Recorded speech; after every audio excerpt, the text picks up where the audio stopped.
इस वीडियो में हम लोग कुछ केमिस्ट्री के प्रॉब्लम डिस्कस करेंगे और बोर्ड के पॉइंट ऑफ व्यू से जो प्रॉब्लम्स इंपॉर्टेंट है उस पे बेस्ड मैं कुछ वीडियो यहाँ पे शेयर करूँगा।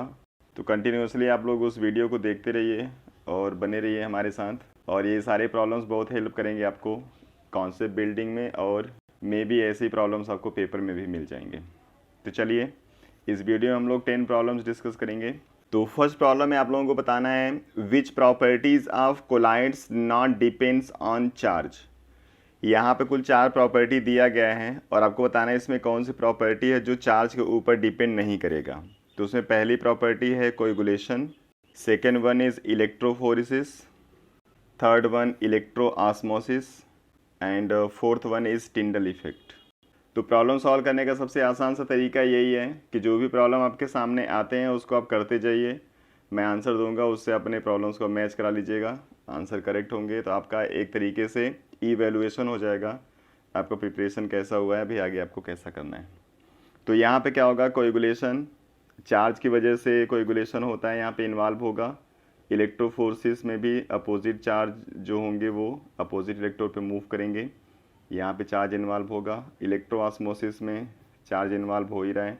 टिंडल इफेक्ट में चार्ज का कोई रोल नहीं है, इसलिए टिंडल इफेक्ट में चार्ज इन्वॉल्व नहीं होगा। दूसरा प्रॉब्लम है, यहाँ पे 2 कॉम्प्लेक्स दिए गए हैं, एक का नाम लिखना है और एक का नाम दिया गया है उसका फॉर्मूला लिखना है। तो क्वेश्चन नंबर 2 में पहला कॉम्प्लेक्स जिसका नाम लिखना है वो है CONH36 एंड NO3 थ्राइस। अब यहाँ पे अमोनिया के ऊपर कोई चार्ज होता नहीं है और इस नाइट्रेट के ऊपर 1 नेगेटिव चार्ज होता है, तो 3 का हो जाएगा 3 नेगेटिव और उस तरफ जाएगा तो +3 हो जाएगा, मतलब ऑक्सीडेशन स्टेट यहाँ पे कोबाल्ट का +3 हम लोगों को यूज करना है। तो इसका नाम लिखेंगे तो हो जाएगा हेक्साअमाइन कोबाल्ट, कोबाल्ट का ऑक्सीडेशन स्टेट 3rd और उसके बाद बाहर नाइट्रेट है तो आपको नाइट्रेट लिखना है। इसके साथ जो नंबर होता है उस नंबर का यहाँ पे हम लोग कुछ यूज करते नहीं हैं, बस इस नंबर का मीनिंग ऑक्सीडेशन स्टेट निकालने में यूज होगा, बाकी कहीं नहीं। इसी का सेकंड पार्ट है, एक नाम दिया गया है जिसका फॉर्मूला लिखना है। तो नाम यहाँ पे दिया हुआ है ट्रिस इथेन 1,2 डायमीन। इसका नाम इथाइलिन डायमीन लिख के भी आपको मिल सकता है, दोनों का मतलब सेम ही है। Chromium 3rd। तो इस वाले में इथेन डायमीन आपका है ट्रिस, मतलब कि 3 बार। ये ट्रिस क्यों लिखा गया आपको समझ में आ रहा होगा, ये बाइडेंटेट लिगेंड है। तो कॉम्प्लेक्स में क्रोमियम है सेंट्रल मेटल, इसके साथ EN हम लोग ईन लिखे 3 बार। अब यहाँ पे ऑक्सीडेशन स्टेट इसका कैसे आएगा, इस इन के ऊपर कोई चार्ज होता नहीं है, यहाँ पे 3+ चार्ज लाना है, इसलिए इसके ऊपर ओवरऑल हम लोग 3+ चार्ज लगा देंगे। अब यहाँ पे चार्ज लगा हुआ है इसलिए इस नाम में यहाँ पे आयंस भी आना चाहिए था, लेकिन आयन आया नहीं है। ये रूल है, यहाँ पे कोई चार्ज होगा तो वहाँ पे आयन लिखा जाता है। चलिए थर्ड में आपको एक कन्वर्जन करना है, convert phenol into aniline. Phenol आप समझते हो, बेंजीन रिंग के ऊपर OH in benzene containing NH2 group, इसमें कन्वर्जन करना है। तो बड़ा आसान सा है ये। इसमें हम लोग क्या करेंगे, इसका रिएक्शन करा देते हैं जिंक डस्ट के साथ, तो ये कन्वर्ट हो जाएगा बेंजीन में। इसके बाद इसका करा देते हैं nitration, means reaction with concentrate HNO3 along with concentrate H2SO4। तो इसके प्रेजेंस में क्या होगा, यहाँ पे नाइट्रो ग्रुप आ जाएगा, तो बेंजीन पे हम नाइट्रो ग्रुप लगा देंगे। अब इसी नाइट्रो ग्रुप का अगर हम रिडक्शन कर दें तो वो एनिलीन में कन्वर्ट हो जाएगा, मीन्स बन जाएगा NH2। और रिडक्शन में कोई भी रिड्यूसिंग एजेंट यूज कर लेते हो, हम SnHCl से रिडक्शन यहाँ पे करा दे रहे हैं। बस ये हो गया कन्वर्जन। चौथा प्रॉब्लम यहाँ पे है What do x and m represents in equation x by m equal to k p to the power 1 by n? ये फ्रेंडलिच एब्जॉर्प्शन आइसोथर्म का इक्वेशन दिया गया है जहाँ x बाई एम को हम एब्जॉर्प्शन की रेट बोलते हैं। तो इसमें x रिप्रेजेंट करता है मास ऑफ एडजॉर्बेट, मतलब जो मटेरियल एडजॉर्ब हो रहा है, और m रिप्रेजेंट करता है मास ऑफ एडजॉर्बेंट, मतलब जिसके ऊपर एडजॉर्प्शन हो रहा है। और इसी m को जब हम 1 कर देते हैं तो इसी से हम लोग इसको डिफाइन करते हैं, rate of adsorption is what? It is the mass of adsorbate adsorb on unit mass of the adsorbent. चलिए नेक्स्ट क्वेश्चन नंबर 5 में आपको डिस्टिंग्विश करना है methanoic acid and formic acid. Methanoic acid means CH3COOH and formic acid means HCOOH। इन दोनों को distinguish करना है। तो यहाँ पे जो फार्मिक एसिड है ये बहुत हाईली अनस्टेबल होता है, और जैसे ही इसको कहीं पे मिल जाता है oxygen, then it is oxidise into CO2 and H2O। और जब ये ऑक्सीडाइज हो जाएगा इसका मतलब इसका बिहेवियर है रिड्यूसिंग एजेंट का। It behave as a reducing agent. इसके अंदर ऐसी प्रॉपर्टी होती नहीं है, मतलब इसके अंदर रिड्यूसिंग नेचर है नहीं। और ऐसे सारे मटेरियल जो रिड्यूसिंग होते हैं वो आसानी से रिड्यूस कर देते हैं टॉलेंट रिएजेंट को और फेलिंग सोल्यूशन को। तो ये टॉलेंट रिएजेंट के साथ भी पॉजिटिव टेस्ट देगा और फेलिंग सोल्यूशन के साथ भी पॉजिटिव टेस्ट देगा। तो इससे हम इसको डिस्टिंग्विश कर लेंगे आसानी से। ये इन दोनों के साथ रिएक्शन शो नहीं करता। कभी कभी उसमें मेंशन रहता है कि आपको कंप्लीट रिएक्शन लिखना है, तो इसका रिएक्शन क्या होगा टॉलेंट और फेलिंग सोल्यूशन के साथ, वो देख लीजिए। HCOOH जब फेलिंग सोल्यूशन के साथ रिएक्शन करेगा, फेलिंग सोल्यूशन मतलब कॉपर आयन यहाँ पे होता है यूज एलॉन्ग विथ बेस, तो बेस का हम नेगेटिव पार्ट लिख लेते हैं। This one is the Fehling solution. इसी के साथ जब हम रिएक्शन कराते हैं तो बनता है हमारा क्यूप्रस ऑक्साइड, और जो क्यूप्रस ऑक्साइड होता है इसका बनता है रेड प्रेसिपिटेट, और इसी रेड प्रेसिपिटेट से हम इसको आसानी से आइडेंटिफाई कर लेंगे। और इसके साथ बाई प्रोडक्ट में ये ऑक्सीडाइज होके CO2 बनाएगा और H2O, तो ये बन जाता है। रिएक्शन बैलेंस करोगे तो यहाँ पे वाटर आपको 3 मॉलिक्यूल मिल जाएंगे। सेम ऐसे रिएक्शन दूसरे वाले कर लेंगे जिसमें हम लोग यूज करेंगे रिएजेंट टॉलेन। तो HCOOH टॉलेन रिएजेंट, तो टॉलेन रिएजेंट अमोनियम सॉल्ट होता है सिल्वर का, तो इसमें लिख देंगे सिल्वर NH3 ट्वाइस, यहाँ पे +1 आ जाता है। इसके 2 मॉलिक्यूल को यूज करेंगे बेसिक मीडियम में, तो यहाँ पे भी बेस हमने यूज कर लिया। ये रिएक्शन करेगा तो ये सिल्वर के फॉर्म में अपीयर होता है, ये सिल्वर जनरेट करेगा, और इसी सिल्वर के जनरेट होने की वजह से वहाँ पे मिरर जैसा कुछ अपीयरेंस आपको दिखाई देता है, इसलिए इसको सिल्वर मिरर टेस्ट हम लोग कहते हैं। तो सिल्वर मिल जाएगा, इसके साथ ही ऑक्सीडाइज होके CO2 और वाटर जैसे बनाया था वैसे ही बना लेगा, और यहाँ पे जो अमोनिया है ये बाहर हो जाता है अमोनिया के फॉर्म में, तो 4NH3 यहाँ से बाहर हो जाएगा। तो इस तरीके से आप इस HCOOH को CH3COOH से आइडेंटिफाई कर सकते हो। और ये रिएक्शन सभी एल्डिहाइड देते हैं, तो आप एल्डिहाइड को कीटोन से भी आइडेंटिफाई कर सकते हो। कीटोन इनके साथ रिएक्शन नहीं शो करता, एल्डिहाइड सारे करते हैं। नेक्स्ट प्रॉब्लम में क्वेश्चन नंबर 6, हाइब्रिडाइजेशन और मैग्नेटिक बिहेवियर आपको बताना है। निकल CN4 2-। तो जब भी आपको हाइब्रिडाइजेशन और मैग्नेटिक बिहेवियर बताना है, सबसे पहले कॉन्फ़िगरेशन हमको लिखना होता है। निकल 28 कॉन्फ़िगरेशन होगा 3D8 4S2।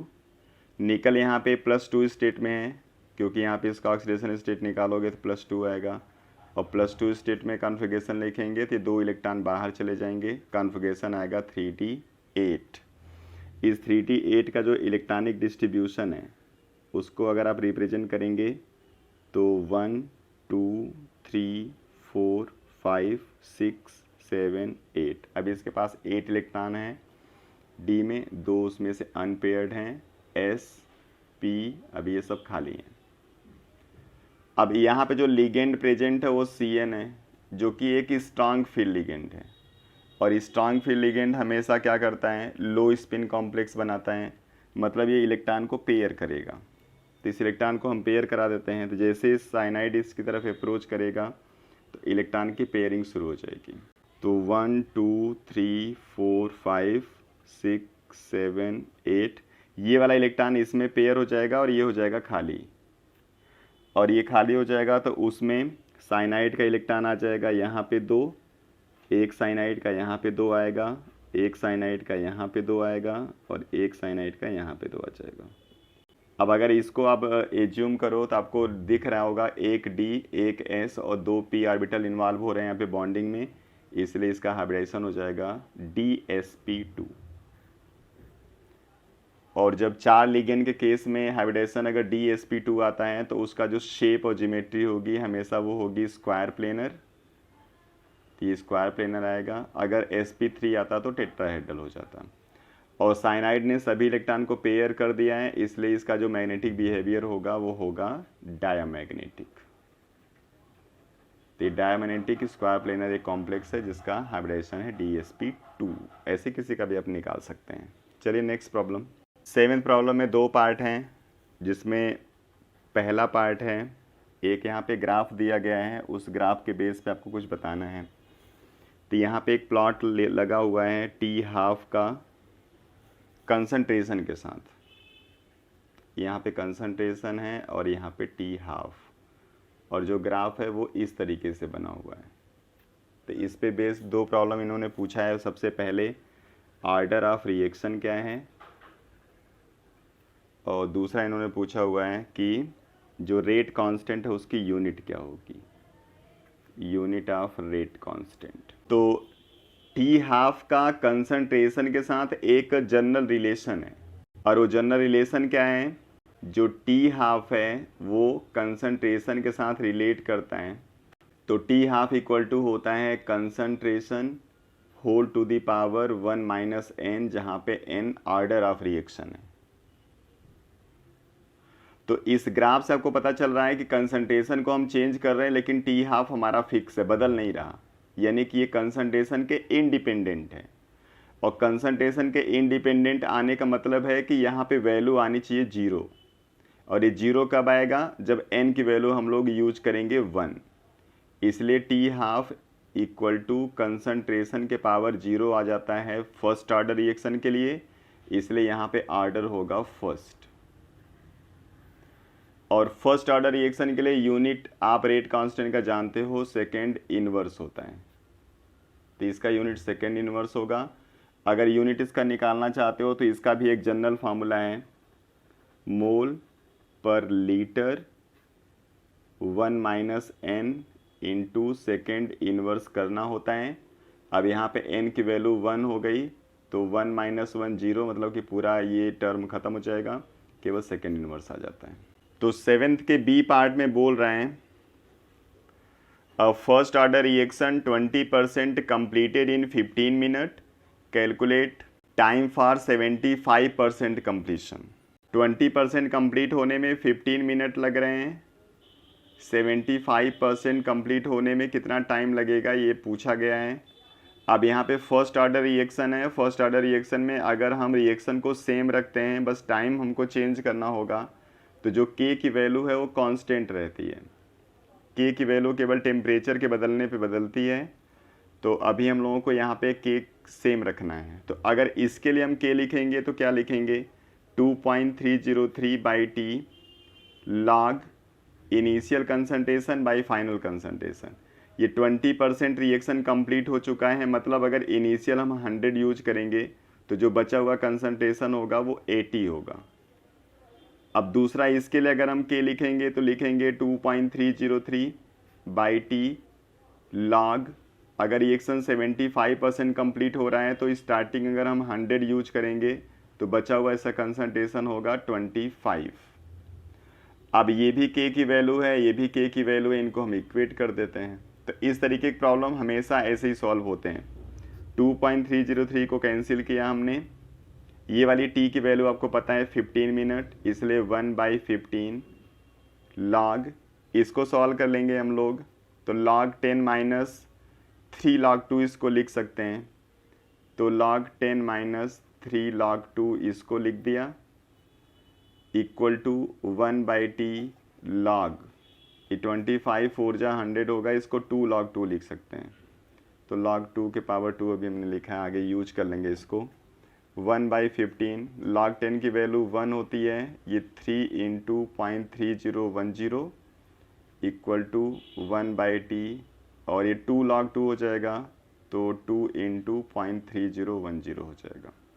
अब इसी पूरे रिलेशन को जब हम सॉल्व करेंगे तो t हमको मिल जाएगा, तो t इक्वल टू यहाँ से सॉल्व करने पे आएगा, इसको पूरा हम सॉल्व करते हैं तो वैल्यू आती है 0.0970, ये सॉल्व करने पे आएगा 0.6020, ये 15 तरह के मल्टीप्लाई करेगा तो 15 इंटू 0.6020 डिवाइडेड बाई 0.0970, और सॉल्व करने पे आ जाएगा आंसर 93.09 मिनट, तो इसका आंसर हो जाएगा।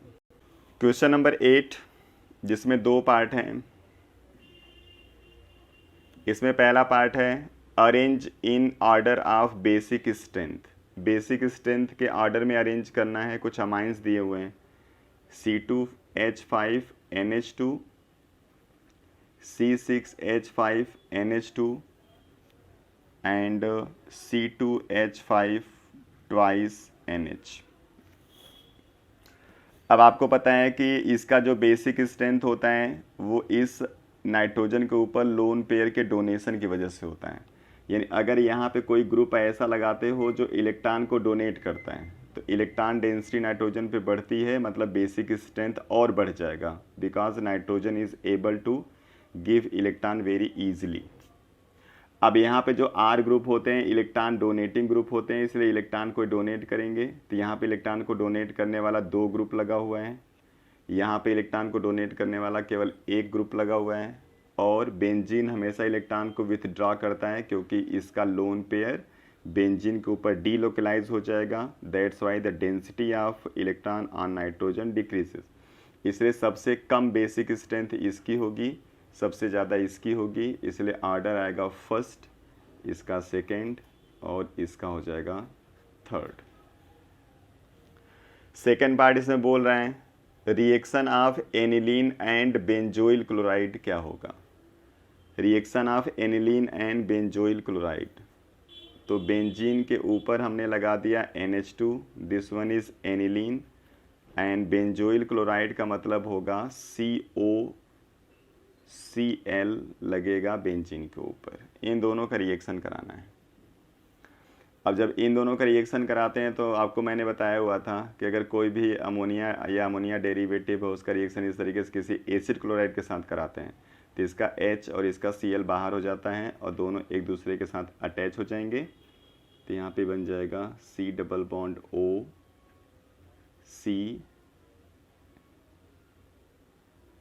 C डबल बॉन्ड O, और यहाँ पे अटैच हो जाएगा NH, और इस N के साथ बेंजीन रिंग लगाई है इस तरीके से।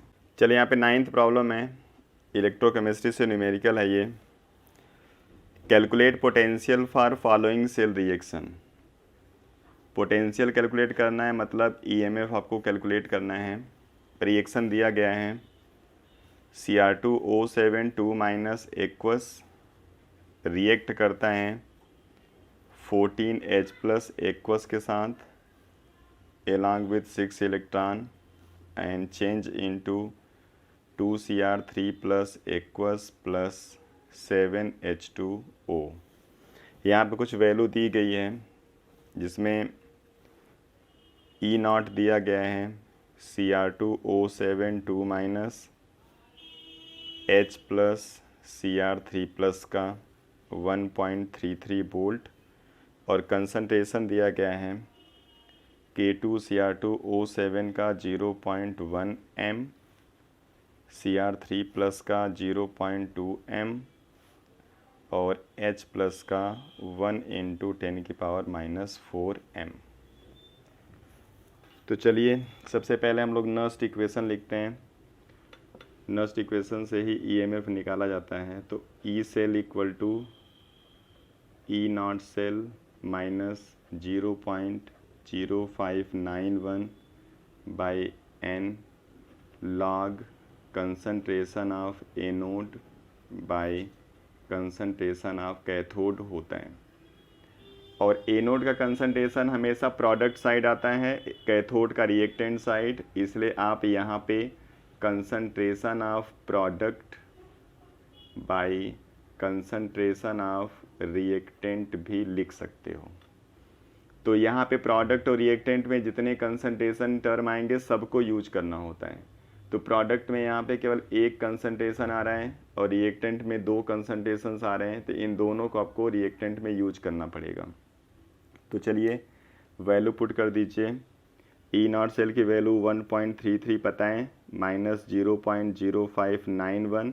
यहाँ पे टोटल इलेक्ट्रॉन कैंसिल हो रहे हैं 6, इसलिए एन की वैल्यू 6 यूज करनी है। लॉग प्रोडक्ट में केवल एक आ रहा है क्रोमियम 3+, का कंसंट्रेशन 0.2 है और इसके साथ कोफिशिएंट 2 लगा हुआ है, इसलिए पावर 2 लगाना पड़ेगा। तो 0.2 के पावर 2। नीचे रिएक्टेंट में एक ये कंसंट्रेशन आ रहा है 0.1, इसके साथ कोई कोफिशिएंट नहीं है, इसलिए पावर 1 रहेगा। मल्टीप्लाई कंसंट्रेशन हाइड्रोजन का 1 × 10⁻⁻⁴ और इसके साथ कोफिशिएंट 14 है, इसलिए पावर 14 लगाना पड़ेगा। तो पहले इसके लॉग को सॉल्व कर देते हैं। लॉग ये हो जाएगा 4 × 10⁻⁻2, ये 0.1 ऊपर जाएगा तो हो जाएगा 10 इंटू ये हो जाएगा 10⁻⁻56 है, ऊपर जाएगा तो हो जाएगा +56, तो 10⁻56। और इसको सॉल्व कर देंगे तो आंसर आ जाएगा 4 × 10⁻55। और इसका अगर हम लॉग ले लें तो हो जाएगा 55 + 2 log 2। सॉल्व करेंगे तो आ जाएगा 55.6020।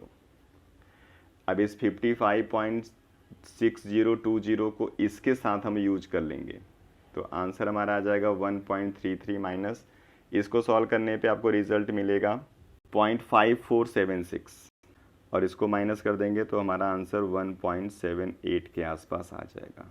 तो इसका आंसर होगा। 10th में ऑर्गेनिक के 2 रिएक्शन है, जिसमें प्रोडक्ट आपको आइडेंटिफाई करना है।